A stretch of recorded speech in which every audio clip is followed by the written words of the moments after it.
ఓ దళిత కౌన్సిలర్ను బట్టలు ఊడదీసి కొట్టారు.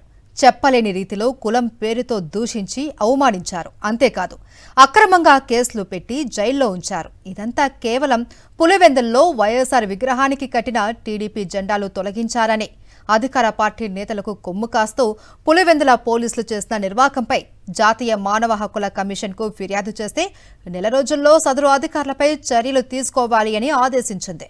నెల రోజులు గడిచిపోయినా కూటమి ప్రభుత్వం మాత్రం కనీస చర్యలు తీసుకున్న పాపాన పోలేదు.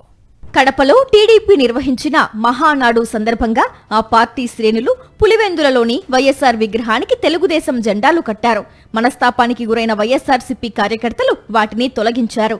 అంతే, కూటమి సర్కారులోని అధికారులకు ఎక్కడలేని కోపం వచ్చింది. తప్పుడు కేసులు నమోదు చేసి దాదాపు 18 మందిని అక్రమంగా జైలుకు పంపారు. దళిత కౌన్సిలర్ పార్నపల్లి కిషోర్ ను వేముల పోలీస్ స్టేషన్లో ప్రత్యేక గదిలో పెట్టి బట్టలు ఊడదీసి మరీ కొట్టారు. అంతేకాకుండా కులం పేరుతో దూషిస్తూ నానా దుర్భాషలాడారు. ఉన్న కేసుకు తోడు అక్రమంగా 307 కేసు కూడా నమోదు చేసి కక్ష తీర్చుకున్నారు. తనకు జరిగిన అన్యాయాన్ని పార్నపల్లి కిషోర్ జాతీయ మానవ హక్కుల కమిషన్ కు ఫిర్యాదు చేశాడు. దీంతో స్పందించిన మానవ హక్కుల కమిషన్ విచారణ చేపట్టింది. గత నెల 25న ఈ అకృత్యంలో పాల్గొన్న Pulivendula DSP Muralinayak rural CI రమణలపై చర్యలు తీసుకోవాల్సిందిగా ఆదేశాలిచ్చింది. ఆ ఆదేశాలు నేరుగా జిల్లా ఎస్పీకి పంపింది. అయినా కూటమి ప్రభుత్వం మాత్రం ఎటువంటి చర్యలు తీసుకోలేదు. నెల రోజుల్లోగా చర్యలు తీసుకుని సదరు అధికారులపై ఎటువంటి చర్యలు తీసుకున్నారో బాధితుడికి కూడా చెప్పాలని జాతీయ మానవ హక్కుల కమిషన్ స్పష్టం చేసింది. అయినా ఇప్పటి వరకు చర్యలు లేవు.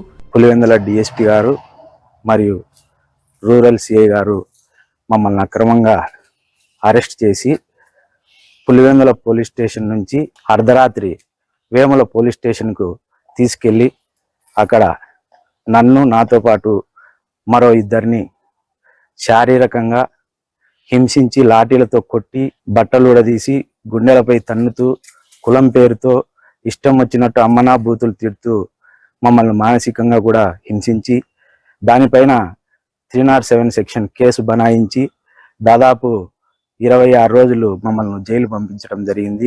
అత్యున్నతమైన మానవ హక్కుల కమిషన్ ఆదేశాలను కూటమి సర్కార్ పెడచవిన పెట్టింది. వారు చెప్పినట్లు వినే అధికారులు కావడంతోనే వారిపై ఎటువంటి చర్యలు తీసుకోవడం లేదనే ఆరోపణలు వెల్లువెత్తుతున్నాయి.